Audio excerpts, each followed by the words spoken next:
English grammar के पीछे भागोगे, English कभी नहीं आएगी। आपने कई वीडियोस में कुछ ऐसा देखा होगा, subject plus will plus have plus been plus verb plus ING plus object, जो इंग्लिश कम मैथ्स ज्यादा लगती है। क्या आप ऐसे इंग्लिश सीख सकते हो? एक स्क्रीनशॉट है फेमस टीचर का यूट्यूब पे। मैंने फेस इसलिए हाइड किया है क्योंकि मेरा इंटेंशन किसी को डिफेम करना नहीं है, बट आपको ये बताना है कि आप जब तक हिंदी में सोचोगे इंग्लिश नहीं बोल सकते। अब ये देख सकते हो, रहा होगा, रही होगी, रहे होंगे। आप डेफिनेटली पहले हिंदी में ट्राई करोगे, फिर इंग्लिश में उसे कन्वर्ट करोगे, और यही मिस्टेक इंग्लिश नहीं बोलने देती। अगर आप ये मिस्टेक करते हो, आप ग्रामर में तो परफेक्ट हो सकते हो, बट इंग्लिश कभी नहीं बोल सकते। इंग्लिश बोलने के लिए इंग्लिश में सोचना जरूरी है, और अगर आप सोचते हो तो लोग आपको अप्रिशिएट करेंगे और आपको पसंद करेंगे। इसी से आप लोगों को इंप्रेस कर सकते हो। आज की वीडियो इसी टॉपिक पे होने वाली है कि हम विदाउट रूल, ज्यादा रूल में ना घुसते हुए इंग्लिश कैसे सीख सकते हैं, इंग्लिश कैसे बोल सकते हैं। So once again I welcome you all on my YouTube channel the English Universe. If you are new to the channel, subscribe to my channel. Without further delay, let's start. अब करते हैं topic को start. Future perfect continuous tense. अब concept समझते हैं। इसका मतलब कोई भी काम फ्यूचर में जो हो रहा होगा कुछ टाइम तक। दोबारा, कोई भी काम जो फ्यूचर में हो रहा होगा कुछ टाइम तक।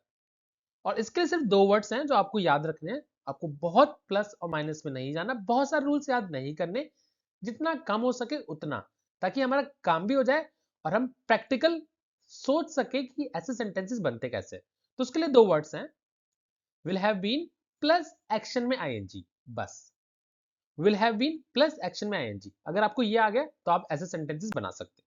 और ये बहुत इजी है, क्योंकि डिफिकल्ट चीजें मुझे भी नहीं पसंद और ना मैं बता सकता हूं। तो बहुत इजी तरीके से कुछ एग्जांपल्स देखते हैं ताकि आप रिलेट कर पाओ, आप समझ सको से कॉन्सेप्ट वाइज।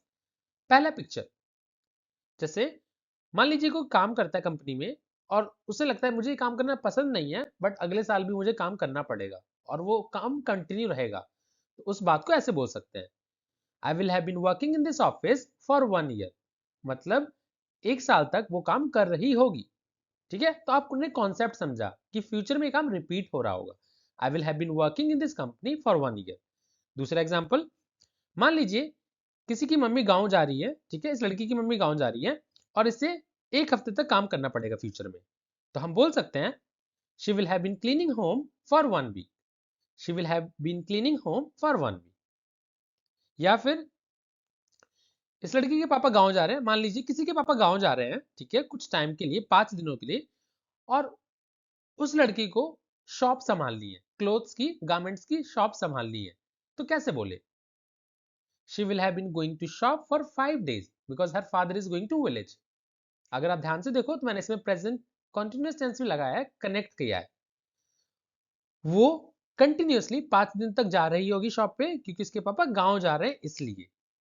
आप कॉन्सेप्ट वाइज समझ रहे हो। अब नेक्स्ट, हम इंजॉय कर रहे होंगे लंदन में। ठीक है, हम इंजॉय कर रहे होंगे, कभी कभी हमें ऐसा लगता है कि बॉस ने तो टिकट कर दी है, अब बस जाना है और वहां एंजॉय हम कर रहे होंगे। तो इस बात को कैसे बोले, इस बात को बोलने के लिए, we will have been enjoying in London for 15 days। We will have been enjoying in London for 15 days।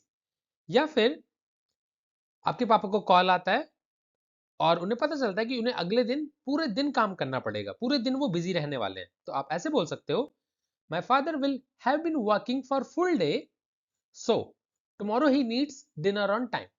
पूरे दिन काम कर रहे होंगे, शाम को उन्हें खाना टाइम पे चाहिए। आप यहाँ ये फील कर रहे हो कि ये काम फ्यूचर में होगा, आप सिर्फ सेंटेंस में नहीं जा रहे, आप इमोशंस में जा रहे हो। और ऐसे इंग्लिश आप बहुत जल्दी सीख सकते हो। या फिर एक ये example, I will have been going to school but my sister will not have been going to school. मेरे स्कूल खुलने वाले हैं कुछ टाइमों में और ये काम कंटिन्यू रहेगा फ्यूचर में। अभी छुट्टियां चल रही हैं बट कुछ टाइम बाद स्कूल खुल जाएंगे। तो मैं बोल सकता हूँ, I will have been going to school. मैं स्कूल जा रहा हूँ बट मेरी सिस्टर नहीं जाएगी। रीजन, क्योंकि वो अभी जाती नहीं है, वो बहुत छोटी है। आई होप यू गॉट इट। ये हो गया नेगेटिव। जब भी नेगेटिव की बारी आएगी, आपको विल के बाद नॉट लगाना है, विल के बाद नॉट लगाना है बस। अब एक क्वेश्चन देख लेते हैं। मान लीजिए किसी को दवाई खानी पड़ती है, तो एक सेंटेंस है ये, he will have been taking medicine for 6 month. Okay, in future में वो काम 6 महीने तक रिपीट रहेगा। और अब बात करते हैं कि क्या उसे 6 महीने तक दवा नहीं खानी पड़ेगी, मतलब फ्यूचर में क्या रिपीट होता रहेगा। ओके, सेम चीज विल को हम आगे कर देंगे और बाकी as it is copy paste. बस आपको सब्जेक्ट ऑब्जेक्ट अग्रीमेंट ये कुछ भी नहीं करना, विल को उठा के आगे रखा और आपका question ready. Will he have been taking medicine for 6 month?